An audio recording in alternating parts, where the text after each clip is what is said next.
कृषी मंत्री माणिकराव कोकाटेंनी पुन्हा एकदा वादाला आमंत्रण दिलंय। संकटात सापडलेल्या शेतकऱ्यांचे अश्रू पुसायचे सोडून त्यांच्यावरच टीका करणारा कोकाटेंचा व्हिडिओ समोर आला आणि संतापाची लाट उसळली आहे। कोकाटेंना शेतकऱ्यांची दया येत नाही का इथपासून कोकाटेंची हकालपट्टी करावी इथपर्यंत प्रतिक्रिया उमटतात। पाहूया कोकाटेंनी कोणत्या वादाला आता तोंड फोडलंय। भांडवली गुंतवणूक कोण करतं? सरकार। शेतकरी करतं का? शेतकरी म्हणतो विम्याचे पैसे पाहिजे, याचे पैसे पाहिजे, मग साखरपुडे करा, मग लग्न करा। अवकाळीनं कंबर मोडलेल्या शेतकऱ्याच्या बांधावर जाऊन शेतकऱ्यांना सुनावणारे हे आहेत राज्याचे कृषी मंत्री माणिकराव कोकाटे। कोकाटे हे अवकाळी पावसामुळे झालेल्या शेतीच्या नुकसानीची पाहणी करण्यासाठी नाशिक जिल्ह्याच्या दौऱ्यावर होते। यावेळी एका शेतकऱ्यानं त्यांना कर्जमाफीबद्दल प्रश्न विचारला। प्रश्न ऐकताच कोकाटे कमालीचे संतापले। त्यांनी उलट शेतकऱ्यालाच फैलावर घेतलं। बर मला एक सांगा, आता हे मीडिया चालू आहे, मीडिया असं बोलत नाही। तुम्हाला कर्जमाफी झाल्यानंतर जे पैसे येतात त्या पैशाला काय करता तुम्ही? शेतीमध्ये गुंतवणूक आहे 1 रुपया तरी?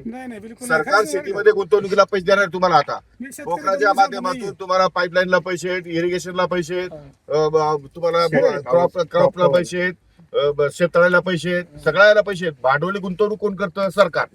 शेतकरी करतं का? शेतकरी म्हणतो विम्याचे पैसे पाहिजे, याचे पैसे पाहिजे, मग साखरपुडे करा, मग लग्न करा। मुळातच वादाच्या भोवऱ्यात असलेल्या कोकाटेंच्या या असंवेदनशील वक्तव्यावरून विरोधकांनी त्यांच्यावर टीकेचा भडीमार केला। हे माणिकराव कोकाटे म्हणजे मला वाटतं कृषी क्षेत्रातले कुणाल कामरा झालेले आहेत। खरं म्हणजे माणिकराव कोकाटे हे राजकारणामध्ये अनेक वर्ष आहेत, त्यांनी अशा प्रकारची विधानं करू नये। शेतकऱ्यांना दुखावणारी का करतायत ते अशी विधानं? या अशा सगळ्या पिकाचं नुकसान होत असताना रब्बीच्या हातात आलेलं पीक आता हातातून जातो आहे। अशा वेळेस सरकार म्हणून, कृषी मंत्री म्हणून शेतकऱ्याच्या बांधावर जाऊन त्यांना आश्वस्त करणं हे गरजेचं होतं। पण हे सरकारचं संवेदन शून्य सरकार आहे। या सरकारच्या संवेदना संपल्या आहेत। तुम्ही तुमचं नाव बदलून, खोटे आकडे देऊन, खोटे कागदपत्र देऊन 30 सदनिका गरिबाची तुम्ही तुमच्या नावावर केली। ही जी गोष्ट जेवढी सोपी वाटते तेवढी गरीब नाही तर शेतकरी आज जो काय अडचणीतून जातोय ते काही सोपं नाही। त्यामुळे उगाच अक्कल दाखवण्यापेक्षा आज अनेक शेतकरी आज जे काही अतिवृष्टी झाली त्याच्यामध्ये अडचणीत आलेलं आहे, त्याच्यावर कुठेतरी बोललं पाहिजे, कर्जमाफीवर बोललेलं पाहिजे। नको त्या गोष्टीवर बोलण्यापेक्षा मला असं वाटतं की लोकांच्या हिताच्या बाबतीत बोलण्याची जरूरत आहे। बनावट कागदपत्रांच्या आधारे मुख्यमंत्री कोट्यातलं घर लाटल्याचा कोकाटेंवर आरोप आहे। या प्रकरणात तुर्तास त्यांना दिलासा मिळाला। तोच धागा पकडून काँग्रेसचे प्रदेशाध्यक्ष हर्षवर्धन सपकाळांनी त्यांच्यावर तोफ टाकली आहे। हे त्यांच्या असंवेदनशीलतेचं, त्यांच्याच नाही तर सरकारच्या हे लक्षण आहे।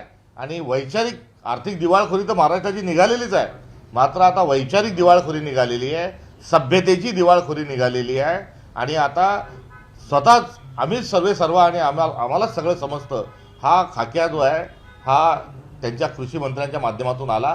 स्वतः फ्लॅट लाटण्याकरता ज्या खोटे ॲफिडेविट दिलेले माणसं जी आहेत यांच्याकडून दुसरी काय अपेक्षा करणार? शेतकरी नेत्यांनी कोकाटेंच्या राजीनाम्याची मागणी केली आहे। हे शेतकऱ्यांच्या जखमेवर मीठ चोळण्याचं काम अजितदादा पवार गटाचे कृषी मंत्री यांनी केलेलं आहे। शेतकऱ्यांना सज्जड दम देणारे अजितदादा, तात्काळ कर्ज भरा असे म्हणणारे अजितदादा खरंच या कृषी मंत्र्यांना दम देतील का असा प्रश्न माझा अजितदादांना आहे।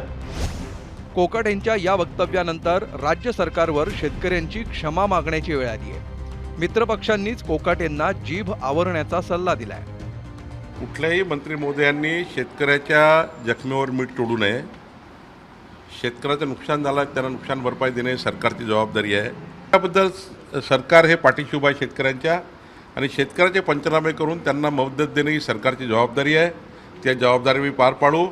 काही कोकाटेंनी बोलले असतील तर त्याबद्दल सरकार म्हणून शेतकऱ्याची आम्ही क्षमा मागू।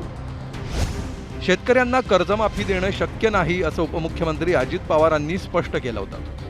कृषी मंत्री कोकाटेंचंही तेच मत असलं तरी ते मांडताना जिभेला आवर घालण्याची गरज आहे। मुळातच अस्मानी संकटानं पिचलेल्या शेतकऱ्याचा पाण उतारा करण्याचा अधिकार कोकाटेंना कुणी दिला? कोकाटेंचं भान सुटत असेल तर अजितदादांनी त्यांना संवेदनशीलतेचे धडे देण्याची गरज आहे। ब्युरो रिपोर्ट, एबीपी माझा। एबीपी माझा, उघडा डोळे बघा नीट.